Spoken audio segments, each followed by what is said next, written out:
शताब्दीर शेषार्ध एवं षोडश शताब्दीर प्रथम जे जन्मग्रहण करते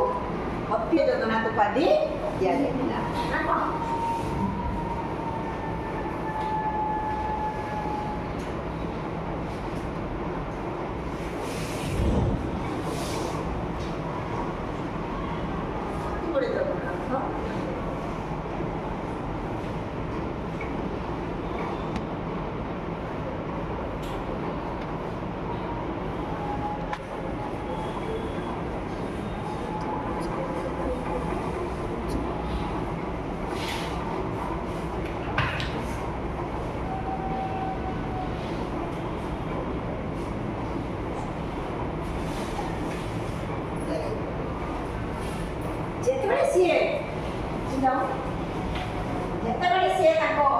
सखा मान सामने बसी गछ वृक्ष को हाथ बढ़े भी से कहते ये सखा मैंने तुम्हें देख ये वृक्ष महात्म्य ये वृक्ष ये मनीष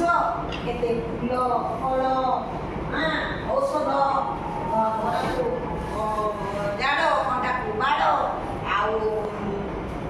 रही आसवाबपत्र एवं विभिन्न प्रकार तार पत्र फूल फल बिक्री कर जीविका निर्वाह करुचे जड़े जड़े प्रत्येक परिवार प्रदान कर विभिन्न प्रकार आमदानी करते तथापि मनीष समाज कौन करते ना काटिकी खंड खंड कर जहाँफल आम कौन क्षति होती जिते आम गछ सब हाणी पकाचे नष्ट करुचे जंगल नष्ट करुचे आम कौन क्षति होची आम कौन भाव पाचे कौन कुह कुह अमरजान अभाव आउ कौन छमाने ओके साइंस